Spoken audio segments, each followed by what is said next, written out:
네. 사실 이전에 보고 오셨던 영상은 현대자동차의 공채와 관련된 부분이었죠. 근데 사실 제가 갖고 있는 제 개인적인 생각들은 아마도 조금은 다를 수 있습니다. 제가 말하는 혹은 여러분들이 익히 알고 있는 전문가들하고는 많이 다를 수 있어요. 저는 그들을 비판적으로 바라볼 수밖에 없습니다. 특히나 채용과 관련돼서 사람이 일을 하는 것과 관련돼서는 특히나 그렇게 볼 수밖에 없어요. 왜냐? 기존의 회사들 그리고 기존에 잘 나갔던 회사들은요, 자신들이 통제 가능한 영역이 있었고 그 영역 속에 최대의 효율성과 최대의 효과성을 만들기 위해서 공채가 필요했던 거예요. 그래서 사람을 굉장히 쉽고 빠르게 뽑기 위해서 그냥 공채를 돌렸다라고 보시면 됩니다. 그래서 상반기 한 번, 하반기 한 번 이렇게 돌렸어요. 근데 문제는 뭐냐?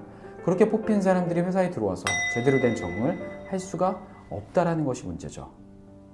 그러다 보니까 자연스럽게 직무 중심에 대한 요구사항들이 늘어났다라고 보시면 됩니다. 사람들이 회사에 들어가기도 전에 직무 전문성을 검증받아야 되는 여러 가지 스펙들, 각종 자격증부터 시작해서 어디에 연수를 갔다 왔다든지 인턴을 하고 왔다든지 이런 식의 조건들을 보기 시작했던 거죠. 근데 그걸로는 이제 더 이상 일종의 통과 의뢰가 됐지 혹은 평준화가 됐지 그 이상의 차별점이나 특이점들을 보여줄 수가 없었던 거예요. 그래서 아마도 현기차는 그 공채라는 시스템을 무너뜨리고 새롭게 사람을 뽑는 시스템, 수시 채용이라는 것을 그걸로 바꾸지 않았을까라는 생각이 듭니다. 생각해 보세요. NCS 모두들 잘 아시죠? NCS. 근데 사람이 하는 일 중에 회사에서 하는 일 자체를 표준화시킬 수 있겠다 혹은 그럴 수 있다라고 생각하는 것 자체가 이거는 말이 안 되는 발상입니다. 애초부터 일어나지 않았어야 하는 일이라고 보시면 돼요. 생각해 보세요.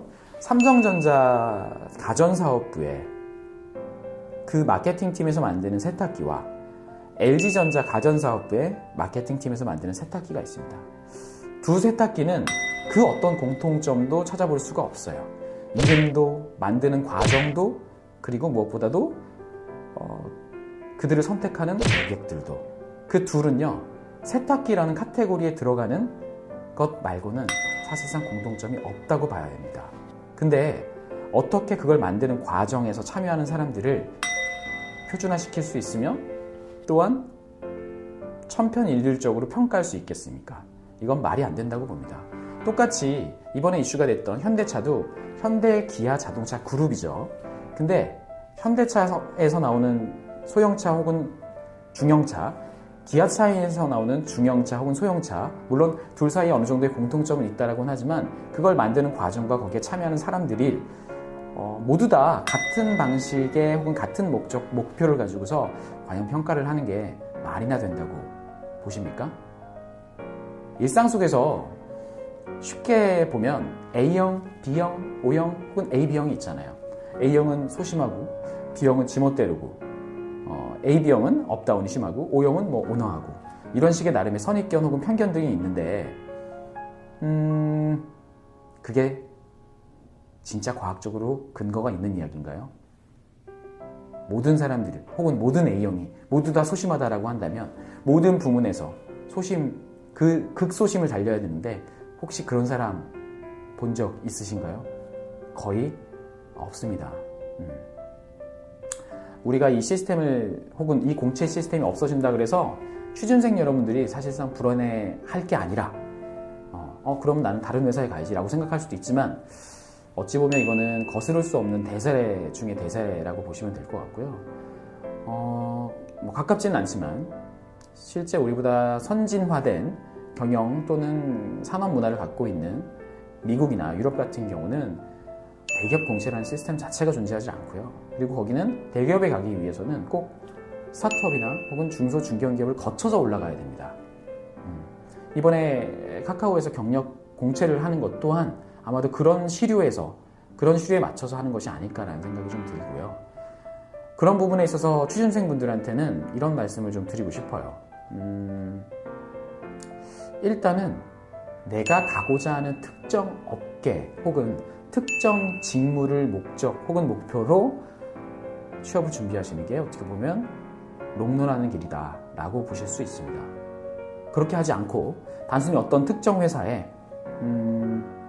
돈을 벌기 위해서 더 많은 월급 혹은 더 많은 연봉과 여러 가지 좋은 조건을 바라보고서 일을 하시게 되면 그 피해는 고스란히 본인 스스로가 당장은 아니지만 나중에 입게 될 가능성이 매우 큽니다.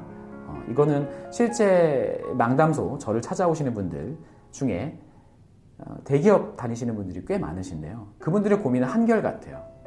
자, 여기서 더 있을 수 없고요. 이제 나는 어디로 가야 하나요? 이 부분이거든요. 근데 거기서 애초에 그 회사를 들어올 때부터 내가 일정 부분 가고 싶어하는 방향 자체가 없었기 때문에 막상 들어와서 여기에 젖어들었고 녹았고 거기서 굉장히 충분한 적응이 됐는데도 불구하고 충분히 내가 적응이 됐다라고 판단하지 못하는 여러 가지 포인트들을 발견하면서 자연스럽게 그 회사를 옮기고 싶은 마음이 들게 돼 있거든요.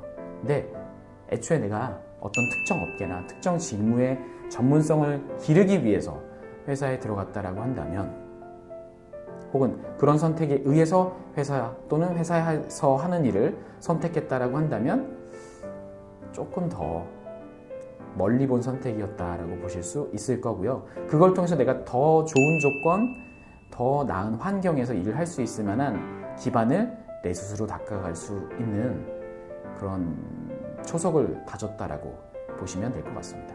네, 그래서 공채 시스템은 앞으로 점차 사라질 예정이고요.